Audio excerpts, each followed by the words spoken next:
What's up guys? So previously I did an unboxing video on the LG G5 and today we are going to look at the phone itself on more details. I'm Jackie here and you are in the Gadget channel now.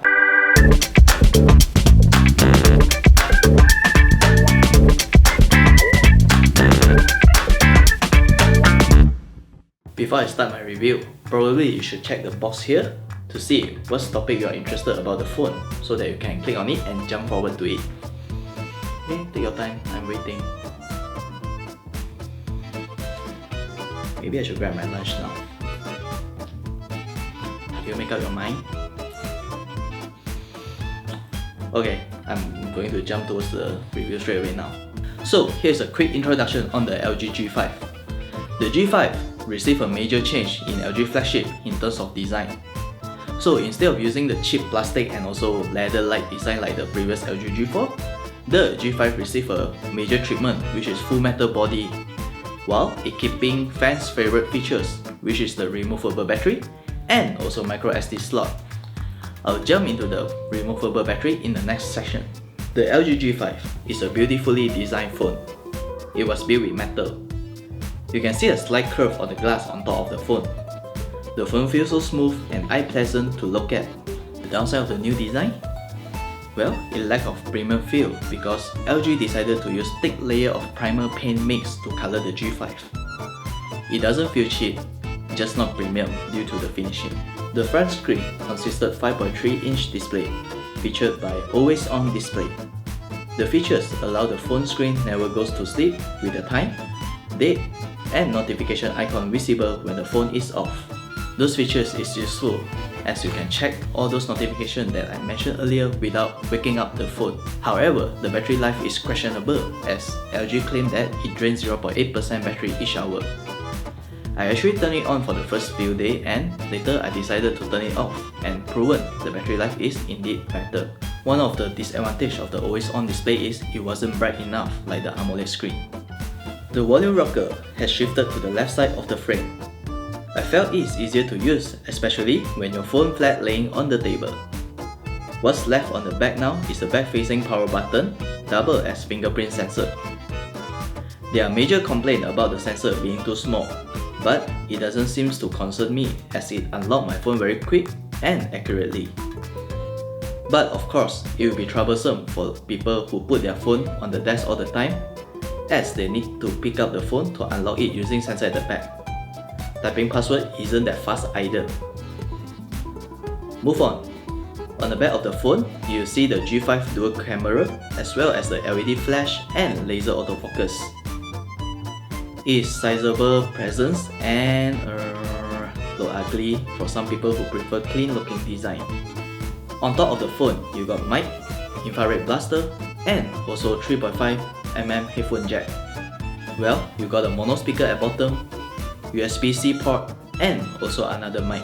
On right side, located the dual SIM slot with SIMs 2 will be used as micro SD slot. So, nothing interests you on the G5 so far? How about this? The removable battery. LG call it the magic slot.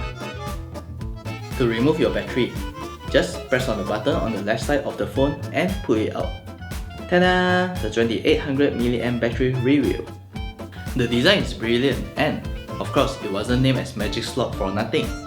LG also introduced both LG Cam Plus and LG Hi-Fi Plus as a swappable module for the G5 for different purposes. Obviously, I don't have any of the module with me right now and I couldn't afford it. So anyone to donate money for me so that I can buy it and review it? Here's my bank account. The LG G5 comes with the new Qualcomm Snapdragon 820 chip. For better multitask, it came with 4GB of RAM. The LG G5 came with the latest Android 6.0 Marshmallow, yummy! And in addition, the UI received minor rework. Icon appear to be more rounded and quick setting doesn't look dull. The LG G5 is smooth and snappy when scrolling. The earlier version of the G5 has the apps drawer removed and later LG decided to add it back.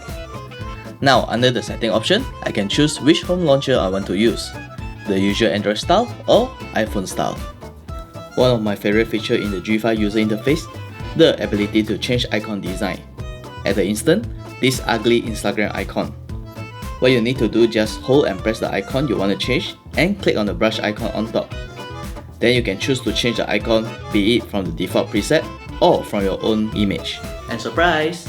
LG G5 actually has 3 cameras. Wait, did I count it wrongly? 1, 2, 3 cameras. Unlike other phones that combine both lenses to create a single image with added depth, the LG G5 actually want you to use their camera independently. On the back, you have both 16 megapixel and 8 megapixel camera. The 16 megapixel came with f1.8, while the 8 megapixel is a wide-angle lens with f2.4. Both camera at the back features laser autofocus and also 3-axis optical image stabilization.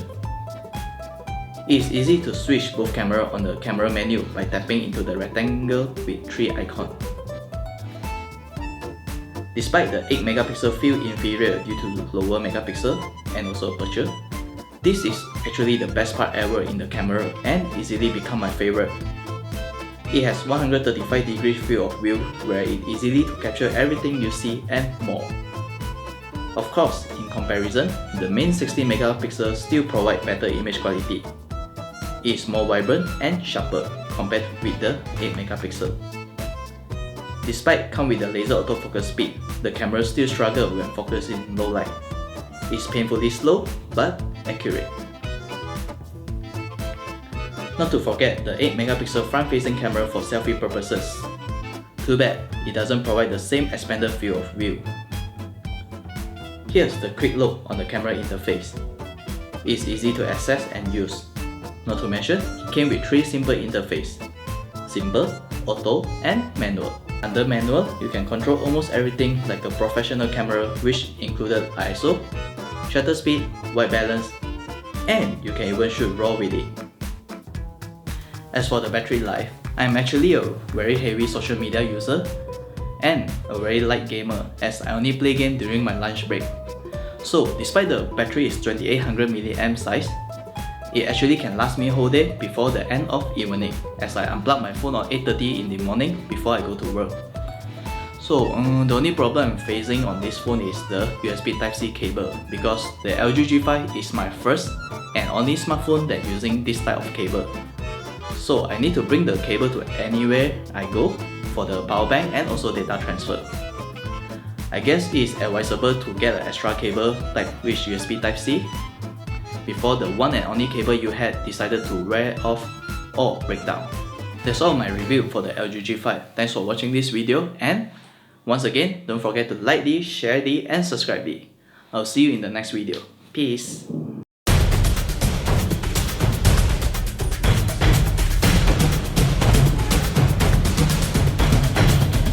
They gave us so many customization options that is not available on the Android